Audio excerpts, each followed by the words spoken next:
The concept of clanship in itself, the word clan comes from Gaelic, and it is essentially children, is what it means. So that it is a family, it is basically a family. The head of our family is Cluny. Our chief is always called Cluny. He always addresses his clansmen as cousins, because he says we are all related, go back a long way and we are all related. We have cousins now, many in Scotland, but all over the world, in America, Europe, Africa, Australia, everywhere in the world. Their sense of Scottishness is still very, very strong, and I think it is a family feeling that they have. This is their homeland. This is where they like to come back to. They like to meet people of the same name who share the same thoughts and ideals. Well, it's a very important part of my life to be a member of my own clan and to share my life with my friends and my family. We call each other cousin. We may not be closely related, but we're connected closely. And so it's a great pleasure for me to meet members of my clan all over the world. But I believe that they are regarded as important that the chief should represent them as the head of the clan, and if necessary, if there was to be a war between the clans, he would have to lead them. But I hope that's never going to happen.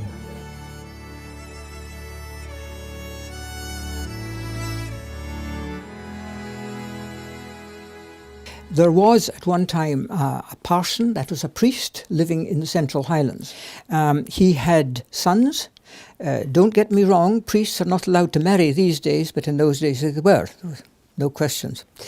He had 3 sons. They formed 3 branches, and they were called the sons of the parson, the sons of the priest, the sons of the minister, and it developed into Macpherson, the sons. The prefix MAC in Scotland means the son of. Son of Donald is MacDonald, son of Dougal is MacDougall, the sons of the parson. The motto is, touch not the cat, but a glove. Now, there are 2 versions of that. One is, it says, do not touch a wildcat unless you are wearing a glove. Our chief, our Cluny, subscribes to the version which says, do not touch the cat unless it is wearing a glove.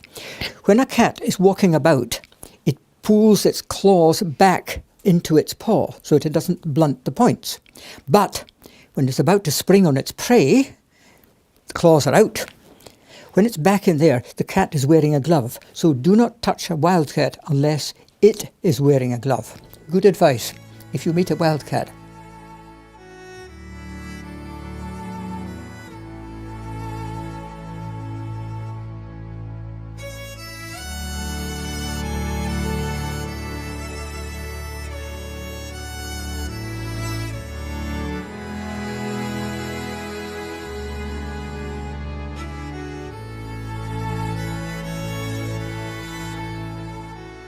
In our clan, the tradition has been by male descent. So when the chief before my father died, he had 3 daughters, but they did not succeed because we do not go through the female line. So it came right back to 1740 and down through my family to my father, who was alive still in 1969. He knew, of course, for some time before that, but he was surprised in general terms because he thought that there would be a male descendant in the parallel part of the family. I've been a chief now for 50 years. My father died in June 1969, and here we are in 2019, 50 years later. So I celebrated 50 years as a chief this year. Well, we had a very splendid party up in Newton Moor, and afterwards here to celebrate the event. My son has been steeped in tradition of the clan since he was born, and he will succeed me. I'm sure he'll be very good one day. Not quite yet, I hope.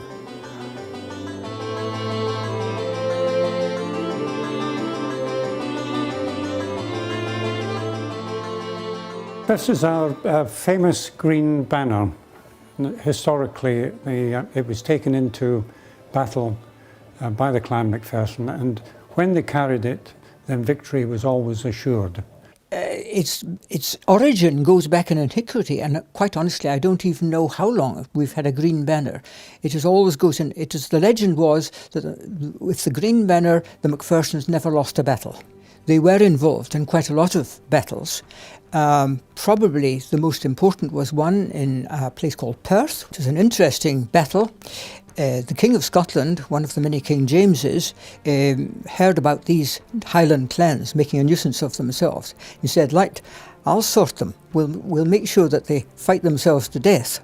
So he said, there will be a clan battle in Perth, 30 on each side, 30 from the Macphersons, 30 from their enemies, and they will fight it out. It was like a football match. They fought in a stadium, almost. They had stands, and the king and the queen and all the nobles sat and watched. It was wonderful for them. It was a very bloody affair.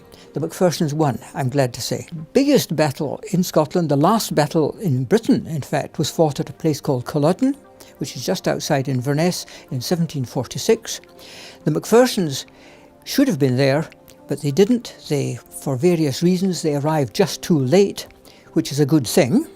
Had they arrived in time, I might not have been here.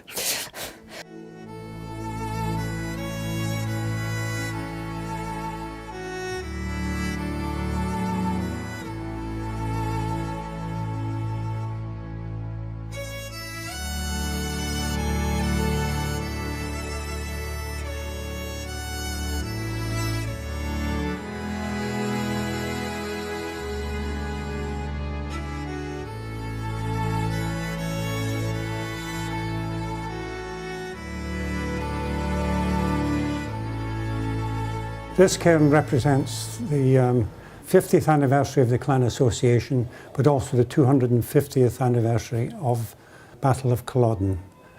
And looking in the background, you can see this beautiful panoramic view, one of the best views in the Highlands, and certainly one of the best views in Badenoch. In addition to the cairn, which represents the countries that, many of the countries that the Clan Macpherson have dispersed to since that period of time. There are stones from America, Canada, Australia, New Zealand, South Africa, England, Scotland, Wales. All the continents are represented.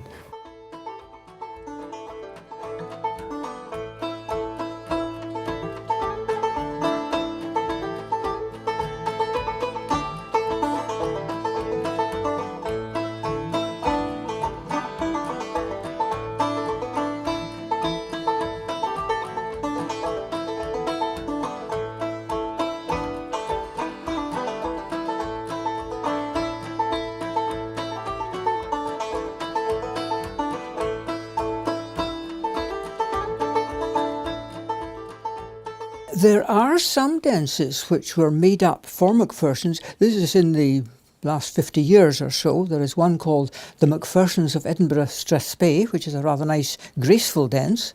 There is, I think, a Macpherson's jig as well, but those are ones associated with the clan.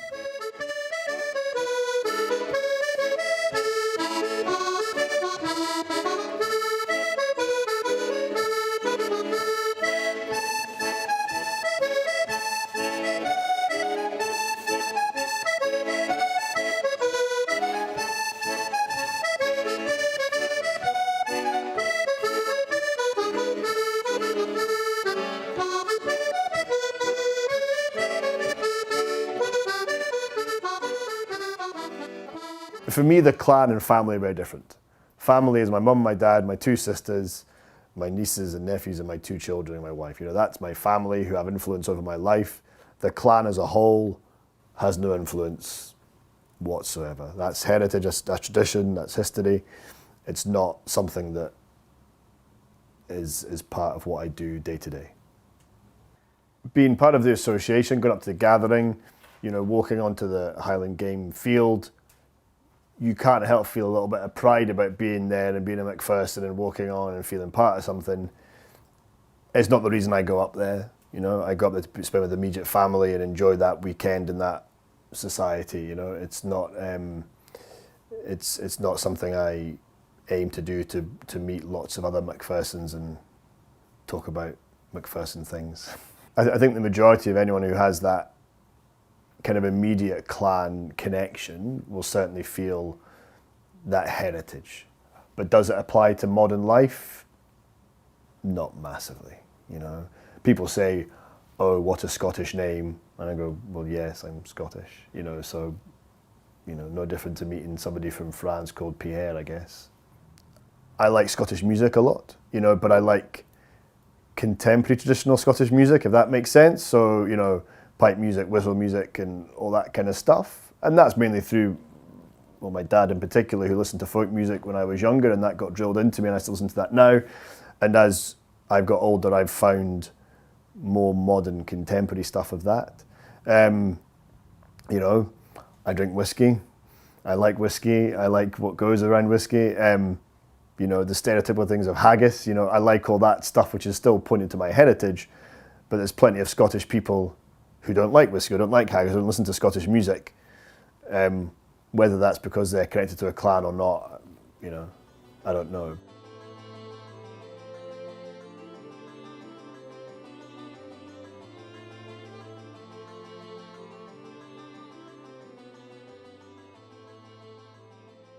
Scotland's iconic national dish. It is immortalised by our national poet, Robert Burns, who lived 250 years ago. He wrote a very famous poem about a haggis, which is recited every year on the occasion of his birthday, the 25th of January. There is a great gathering, what they call a Burns supper, and all the people gather round about, and at a given point in the evening, the haggis is brought in a small procession. There will be a bagpiper at the beginning. There will be the chef, carrying the haggis like that, and there'll be various other people falling behind. They go round the table and they put it before the principal speaker. He then proceeds to address the haggis. And he says, "Fair fa, your honest sonsy face, great chieftain of the puddin race, weel are ye worthy of grace, as lang as me arm. The groaning trencher there ye fill, your hurdies like a distant hill, and through your pores the dews distil like amber beat. His knife, see, honest peasant, and cut ye up, wi' ready slecht, trenching your entrails brecht like on a ditch. And then, what a glorious sight, warm, reeking, rich. Ye powers above, that mak mankind your prayer, and send us doon our bill of fare. All Scotia wants nae skinking war that jumps in luggies, but if you want our grateful prayer, gie her a haggis."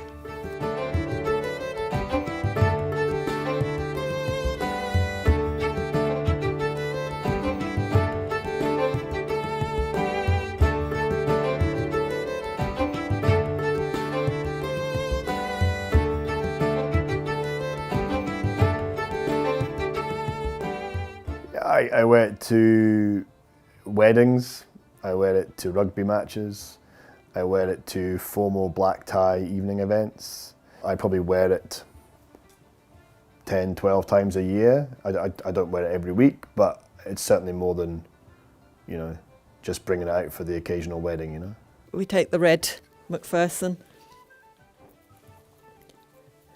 The blue socks will go quite nicely with the tartan.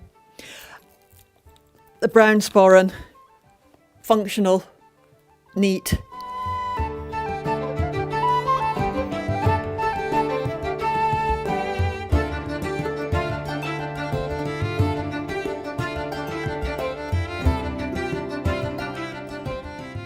So for evening wear, your gentleman would have his evening kilt, a smart sporran, usually with a bit of silver skindoo, which is in his sock, matching hose or socks. In the middle of the 18th century, there was a rebellion in Scotland. It's a 1745 rising, a Jacobite rising. It failed. The government decided that they would try and crush the Highlanders for good and all. This is where the rebels had come from. They were forbidden to speak their own language. They were not allowed to own customs, and the men were not allowed to wear their national dress, the kilt. Had I been caught in the Highlands 250 years ago dressed as I am today, first offence, I'd have been in prison for some years. Second offence, I'd have been sent across the Atlantic to the West Indies to pick sugar. I probably would have died there of fever. Not a nice prospect. So the kilt very nearly went out of existence. Now this is Scotland's iconic garment. When you think of Scotland, you think of bagpipes, you think of mountains, and you think of a man in a kilt. It was not until the next century when it became popular again, mainly through the agency of Sir Walter Scott, a very famous Scottish author, and Queen Victoria, who had a home in the Highlands, Balmoral Castle, which is still owned by our present Queen today. When I start a kilt, I work closely with my customer. I will get the material that they're of their choice.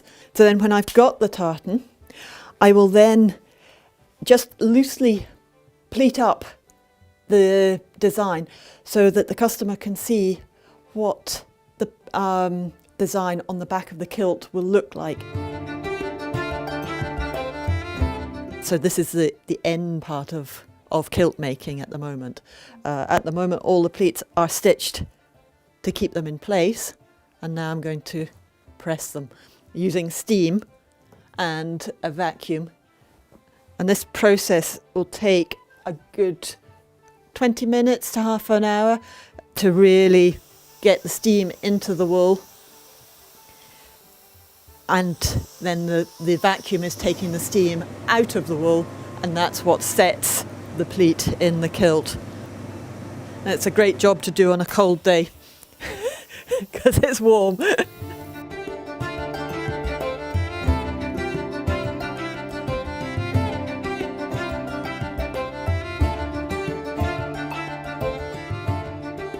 During the First World War, the Germans gave orders to their troops when there was a British army approaching them. They said, shoot the officers first and then the pipers, because the pipers were there to give inspiration and courage to the men. They were very, very important. It is still a very strong tradition in Scotland.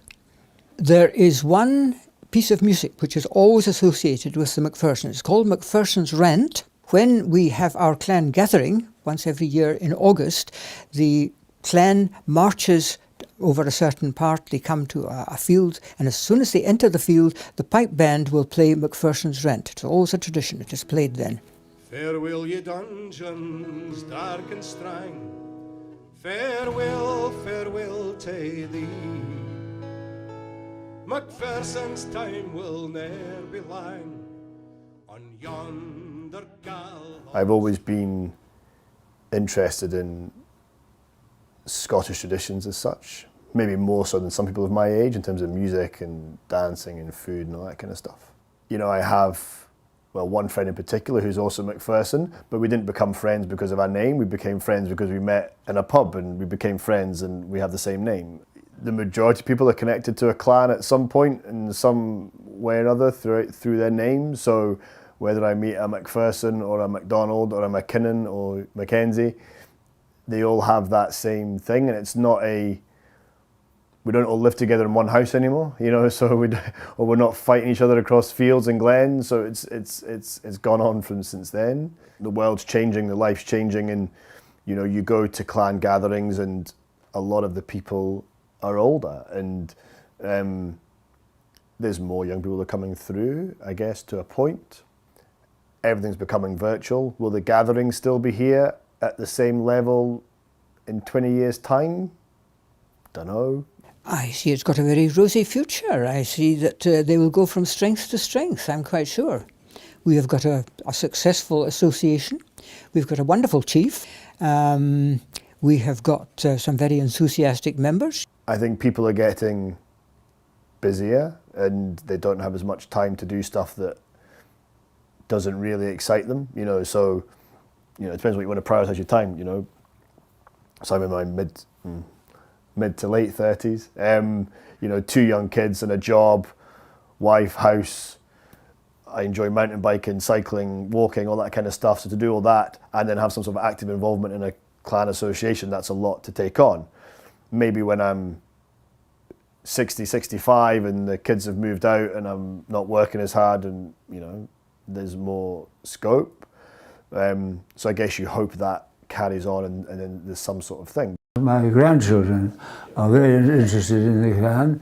They come to all the meetings and they are rally in the summer and they wear the tartan, and all the indications are that they'll carry on the traditions as they are now. I hope that the chief will always wear the tartan which I wear today, and will carry on the traditions more or less as they are. There's question about, you know, young people in their 20s, younger, what do they think now? Do they see themselves in 10 years' time being involved in it? I would question that. Farewell, ye dungeons, dark and strang. Farewell, farewell to thee. Macpherson's time will ne'er be lang on yonder gallows tree. And say rantonly, and say wantonly, say rantonly gaily. He played a tune and he danced it around below the gallows tree. It was by a woman's treacherous hand that I was condemned to die. Up in my head at a window she stood, and the blanket she threw her way. And say rantonly, and say wantonly, say rantonly gaily. He played a tune and he danced it around below the gallows tree. The reprieve was coming o'er the Brigabam to set Macpherson free.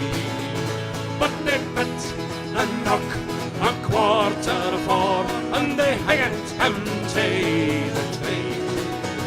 And say rantonly, say wantonly, say rantonly gaily. He played a tune and he danced it around below